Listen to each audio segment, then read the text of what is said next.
तो ऐसा कहा जाता है कि इन्होंने ये जो डिस्कवरी की ये एक्सीडेंटल डिस्कवरी है। ऐसा बोला जाता है एक्सीडेंटल डिस्कवरी है। लैब में ऐसे उन्होंने उठा के अपना एक मैग्नेट था ऐसे गुस्से में फेंक दिया और मैग्नेट गुस्से में फेंका एक कॉइल की तरफ। कहाँ फेंका? कॉइल की तरफ। क्या था हाथ में इनके? मैग्नेट। कहानी बता रहे हैं, सुनो पहले, ठीक है।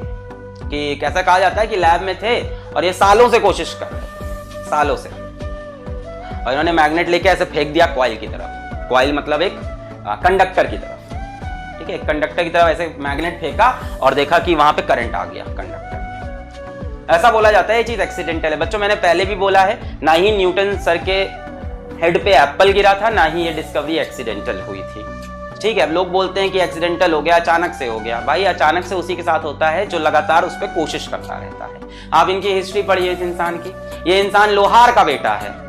इतनी इंस्पायरिंग स्टोरी है माइकल फैराडे की। ये एक ब्लैक स्मिथ, एक लोहार के बेटे थे, गांव से निकले थे, है ना। मतलब बहुत ही छोटे इंसान थे। बस इन्होंने बुक बाइंडिंग का काम स्टार्ट कर दिया। बुक को जोड़ा जाता है ना, बाइंड करते हैं ना बुक को, फटी बुक को, वो काम करना स्टार्ट कर दिया। मतलब इतने गरीब थे ये, बुक की बाइंडिंग कर रहे थे, लोहार के बेटे थे ये। अब बुक की बाइंडिंग करते करते बुक से इनको प्यार हो गया। जब उनको बुक से प्यार हो गया तो उस टाइम का एक बहुत ही फेमस केमिस्ट था डेवी करके, बहुत फेमस केमिस्ट। ये कहानी चल रही है 1790s की, 1790 की कहानियां ये सब, ठीक है। ये डिस्कवरी इन्होंने 1830 के आसपास की है, बहुत पुरानी डिस्कवरी है। तो इन्होंने बुक का इनको शौक हो गया, ठीक है। बुक बाइंड करते थे, इन्होंने बुक पढ़ना स्टार्ट किया और इन्होंने अपना करीब 250-300 पेज का एक पूरा आर्टिकल लिखा इसी चीज पे, है ना। इसी चीज के बारे में, इलेक्ट्रोमैग्नेटिक थ्योरी के बारे में, केमिस्ट्री, बेसिकली केमिस्ट्री के बारे में लिखा था, क्योंकि जो हमारे डेवी साइंटिस्ट थे वो केमिस्ट थे, तो इसके बारे में भी लिखा था। और बेसिकली केमिस्ट्री के लिए, उनको इंप्रेस करने के लिए पूरा केमिस्ट्री पे इन्होंने, भाई ये पहले केमिस्ट थे, इनकी कहानी भी अलग है, केमिस्ट्री से फिजिक्स में स्विच की है।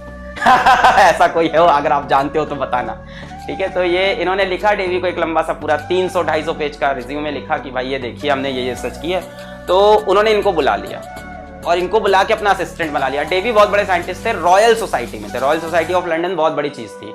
रॉयल नाम ही सुन लो, रॉयल, उसमें सबको एंट्री नहीं मिलती थी, ठीक है। तो रॉयल सोसाइटी में इनको बुला लिया गया। अब ऐसी बात है, लोहार का बेटा रॉयल सोसाइटी पहुंच गया, बहुत बड़ी बात थी। तो वहां पे जाके इन्होंने केमिस्ट्री में बहुत रिसर्च की, ठीक है। इनके नाम से कांस्टेंट भी था, 1 फैराडे इज इक्वल्स टू, मैं बोल रहा हूं ना, कोई डिस्कवरी है, सब ना, ये सब नूब्स लोग, तुम्हारी लैंग्वेज में तुम लोग नूब्स बोलते हो ना, नूब्स लोग ये सब चीजें बोलते हैं, जिनको पढ़ाई का कोई नॉलेज नहीं होता। अरे एक्सीडेंटल डिस्कवरी थी, न्यूटन के सर पे एप्पल गिर गया था। अरे भैया न्यूटन उसके पहले कितने सालों से उसी काम पे लगा था। आप ग्रेविटेशन की पूरी रिसर्च देखो, पीछे 300 साल पुरानी रिसर्च चल रही थी, तब पता चला था ये। हाँ, 96500 कूलम, 1 फैराडे इन्हीं के नाम का कांस्टेंट। तो ये इंसान फेमस होते गए, ठीक है। इनको एक लैब दे दी गई, है ना, डेवी ने इनको एक पूरी एक लैब दे दी कि अपनी लैब लो, तुम भाई बड़े बड़े साइंटिस्ट बन सकते हो, ठीक है। अब देख रहे हो एक इंसान ऐसा है जो लोहार का बेटा इतना बड़ा साइंटिस्ट बन गया है, इसके नाम से कांस्टेंट हो गया। फिर ये आए अपने असली प्यार की तरफ, जो कि क्या है? मैग्नेटिज्म। ऐसी कहानियां हैं कि इनके जेब में हमेशा एक रिंग थी, जिस रिंग पे प्राइमरी कॉइल और सेकेंडरी कॉइल लिपटे हुए थे। ये स्टोरीज हैं। अब इसके बारे में कैसे 1730, 1790, 1800 की कहानियां कैसी जेन्युइन हो सकती हैं कि इनके पास कॉइल था और कॉइल के दोनों तरफ रिंग्स लिपटी हुई थी, प्राइमरी और सेकेंडरी, मतलब इसी तरफ रहते। खैर इस बीच इन्होंने एक और चीज के ऊपर रिसर्च की, कहां पे? कैपेसिटर के ऊपर इलेक्ट्रिक फील्ड की। भाई इलेक्ट्रिसिटी मैग्नेटिज्म जुड़ी हुई चीज है, अलग अलग नहीं कर सकते। फिर इनके नाम से एक और यूनिट पड़ गई जो तुमने इस साल पढ़ी। कौन सी unit? What is the unit of capacitance? What is the unit of capacitance? अब यहां बच्चों को इंटरेस्ट है शादी हुई कि नहीं इनकी। अरे मर जाओ तुम लोग, आ गए, इनकी शादी हुई कि नहीं, गर्लफ्रेंड थी कि नहीं इनकी। फैरेड, है ना, 1 फैरेड पढ़ा था हम लोग ने। फैरेड किसकी यूनिट थी? कैपेसिटर की। इन्हीं के नाम पे एक और यूनिट पढ़ी। फिर इन्होंने क्या कहा कि यार अब केमिस्ट्री बंद करते हैं, तो इन्होंने अपनी सरकारी जॉब छोड़ दी। आप देखते हो यहाँ क्या चलन हो रखा है इस टाइम सोसाइटी में, मतलब गवर्नमेंट जॉब मिल जाए तो इंसान पागल हो जाए कि सरकारी जॉब, भाई सरकारी जॉब है बढ़िया, कैसे छोड़।